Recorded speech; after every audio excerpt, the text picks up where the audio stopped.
ಹೊತ್ತು ಮಲಗಿದ ಬೆಟ್ಟಗಳು, ಸೆಟೆದು ನಿಂತಿರುವ ಮರಗಳು, ಬಳಕುವ ಬಳ್ಳಿಗಳು, ಜೀವಂತ ಕಂಗೊಳಿಸುವ ಹೂವುಗಳು. ಎಲ್ಲಿ ನೋಡಿದರಲ್ಲಿ ಹಸಿರೇ ಹಸಿರು.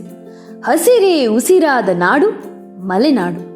ಮೌನ ಪ್ರಶಾಂತತೆ ಇಲ್ಲಿ ಹರಡಿಕೊಂಡಿದೆ. ಮನವನ್ನು ಮುದಗೊಳಿಸುವ ಮೋಹಕ ನೋಟ ನಮ್ಮ ಮಲೆನಾಡು. ಹರಿಯುವ ನದಿ, ಜಲಪಾತಗಳು, ಇಬ್ಬನಿ ಎಲ್ಲವೂ ಮೊಗೆದು ಕೊಡುವಷ್ಟು ಪ್ರೀತಿ ತುಂಬಿದೆ.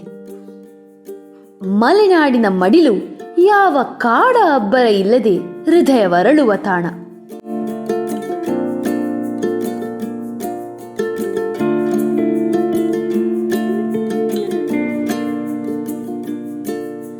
ಮಲೆನಾಡ ಸೆರಗಿಗೆ ಅಂಟಿಕೊಂಡಿರುವುದು ನನ್ನ ಅಜ್ಜನ ಮನೆ.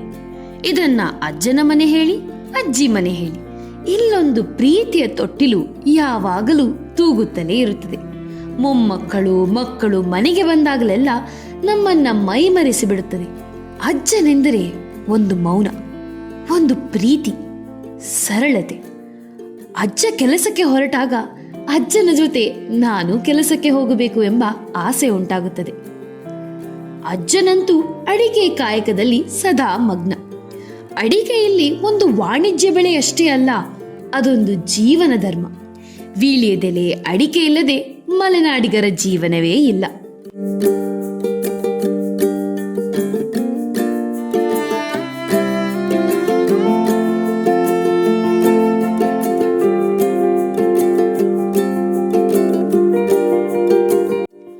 ಹಾಲು ಮೊಸರು ಅಜ್ಜನ ಮನೆಯ ಸಿರಿತನ. ನಿತ್ಯವೂ ಕ್ಷೀರಧಾರೆಯಿಂದ ಮನೆಯನ್ನು ಹಸನು ಮಾಡುವ ಹಸುಗಳ ಓಡಾಟ ಇನ್ನಿಲ್ಲದ ಚೆಲುವು ಇಲ್ಲಿ. ಮನೆಯ ದನಕನಕದಂತೆ ಈ ದನಕರುಗಳು. ಮಾನವ ಪ್ರೀತಿ ತಿಳಿಯುವ ಈ ಮೂಕ ಪ್ರಾಣಿಗಳಿಗೆ ಹೃದಯದ ಭಾಷೆಯೂ ಗೊತ್ತು.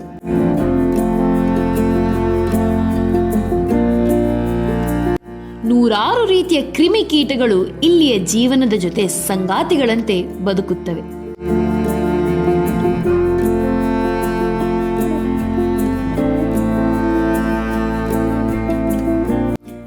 ರಕ್ತ ಹೀರುವ ಉಂಬಳ, ಜಿಗಣೆ ಇದೆಲ್ಲ ಇಲ್ಲಿನ ನಿತ್ಯ ಸಂಗಾತಿಗಳು.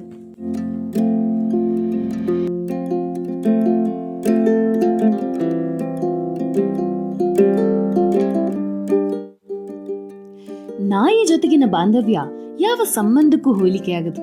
ಅದು ಹೃದಯದಿಂದ ಬರುವ ಪ್ರೀತಿ.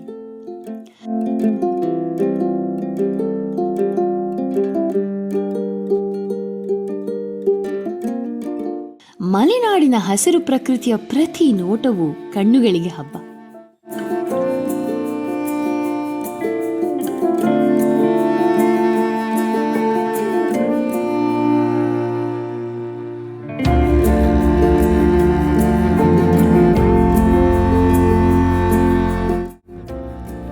ಮಲೆನಾಡಿಗೆ ಬಂದ್ಮೇಲೆ ಪತ್ರೊಡೆಯನ್ನು ನೀವು ಮರೆಯಕ್ಕೆ ಸಾಧ್ಯನೇ ಇಲ್ಲ.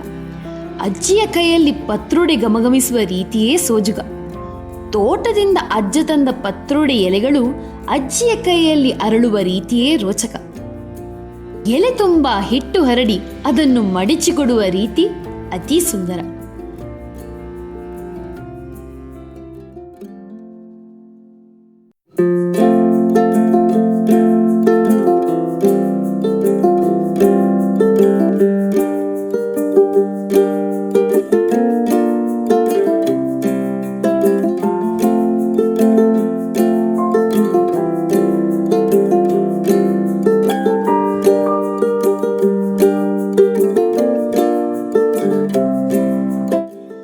ಮಲೆನಾಡಿನ ಹಸಿರಲ್ಲಿ ಬೆಳೆಯುವ ಹಲಸಿನ ಹಣ್ಣು ಸಿಹಿಯಲ್ಲೂ ಶ್ರೇಷ್ಠ, ಆರೋಗ್ಯದಲ್ಲೂ ಅಮೂಲ್ಯ.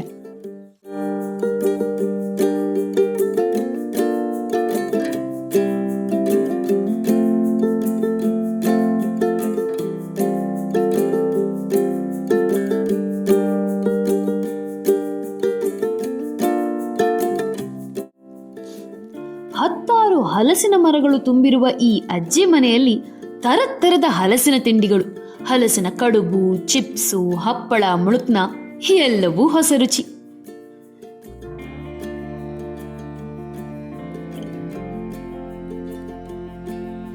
ಈ ಬೆಟ್ಟ ಕಾಡುಗಳ ನಡುವೆ ಓಡಾಡುವುದೇ ಒಂದು ಖುಷಿ. ಕಾಡಿನ ಹಾದಿಯಲ್ಲಿ ತಂಪು ಗಾಳಿ, ಹಸಿರು ಮರಗಳ ನೆರಳು, ಒಂದೇ ಕ್ಷಣದಲ್ಲಿ ಮನಸ್ಸು ಶಾಂತವಾಗುತ್ತದೆ.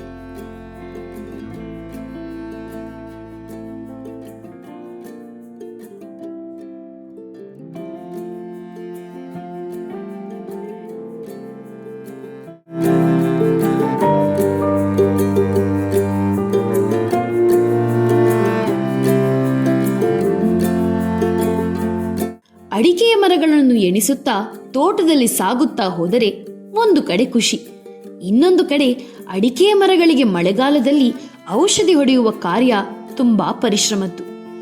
ಅಡಿಕೆ ಕೊಯ್ಲು ಸಂದರ್ಭವಂತೂ ಇಡೀ ಮನೆ ತುಂಬ ಸಂಭ್ರಮ. ಅಡಿಕೆ ಗೊನೆ ಅಂದರೆ ನೂರಾರು ಅಡಿಕೆ ಕಾಯಿಗಳ ಗೊಂಚಲು. ಒಂದೊಂದು ಅಡಿಕೆಯನ್ನು ಬಿಡಿಸಿ, ಬೇಯಿಸಿ, ಒಣಗಿಸಿ ಮಾಡುವ ಕಾಯಕ ತುಂಬಾ ಕಠಿಣ.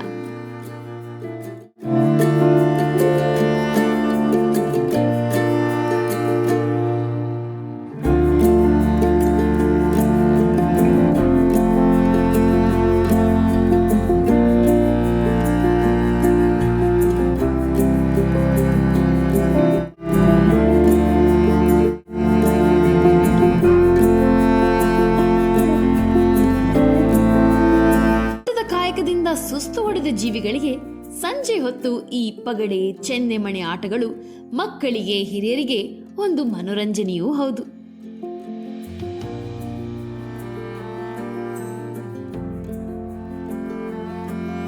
ಇದಾಗಿತ್ತು ನನ್ನ ಮಲ್ನಾಡ್ ಬ್ಲಾಗ್. ನಿಮ್ಗೆಲ್ರಿಗೂ ಈ ವಿಡಿಯೋ ಇಷ್ಟ ಆಗಿದ್ರೆ ಲೈಕ್ ಮಾಡಿ, ಕಮೆಂಟ್ ಮಾಡಿ, ಹಾಗೆ ಈ ತರದ ಇನ್ನಷ್ಟು ವಿಡಿಯೋಗಳಿಗೆ ಚಾನೆಲ್ನ ಸಬ್ಸ್ಕ್ರೈಬ್ ಮಾಡಿ. Thanks for watching.